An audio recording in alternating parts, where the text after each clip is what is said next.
Pernahkah Anda merasa sulit fokus, sering cemas, lelah secara mental dan emosi, dan seakan tidak punya cukup waktu dalam satu hari? Pernah? Mungkin bisa coba puasa media sosial. Puasa medsos artinya istirahat total dari media sosial selama jangka waktu yang kita tentukan. Sudah lebih dari 1 dekade, media sosial hadir di hidup banyak orang. Dengan bertambahnya umur perusahaan media sosial, makin bertambah pula penggunanya yang merasa cemas, insecure, tak sabar, sulit tidur, sulit fokus, dan gejala gangguan psikologis sejenis lainnya. Saya salah satunya, dan saya yakin saya tidak sendiri. Sejak 2016, saya bereksperimen, pelan tapi pasti, menarik diri dari media sosial.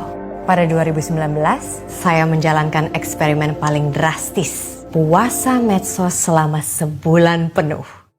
Seperti seorang pecandu yang lepas dari candunya, di minggu pertama tanpa medsos, jari-jari saya galau dan pikiran saya kalut. Jika dulu mengisi waktu kosong tenggelam dalam medsos, kini saya harus berhadapan dengan rasa bosan yang akhirnya diobati dengan hal lain. Apakah dengan bermenung, membaca buku, atau menulis buku harian. Sesuatu yang sudah lama sekali tidak saya lakukan. Minggu kedua, mulai nyaman.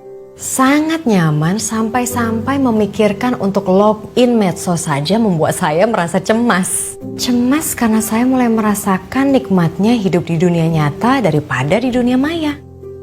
Saat puasa medsos, wajah orang-orang yang punya arti lebih dalam hidup saya mulai muncul di pikiran. Saya rindu mereka, rasa rindu yang mendorong saya mengirim pesan atau menelepon untuk meminta waktu duduk bercengkrama dalam satu ruang yang sama. Menikmati koneksi sesungguhnya.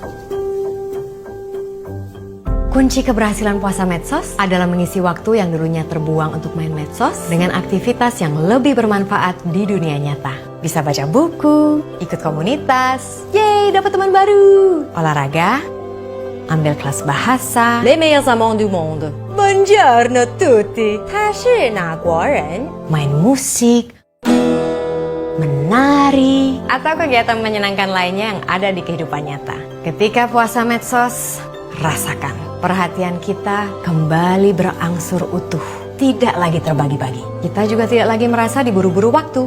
Puasa medsos itu seperti mengangkat beban psikologis dari pundak. Beban yang 1 dekade terakhir tidak kita sadari.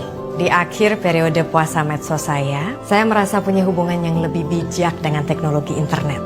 Reevaluasi hubungan dengan medsos. Jika tahun lalu saya tutup Facebook, kini saya hapus Instagram secara permanen. Dan deaktivasi Twitter hingga waktu yang tidak ditentukan. Saya jatuh cinta dengan perasaan tenang dan pikiran yang fokus tanpa media sosial. Saya rasa perasaan ini terlalu berharga untuk dilepas, bukan?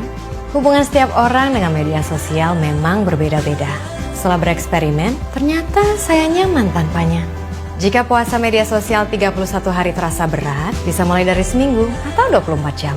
Selamat mencoba puasa media sosial.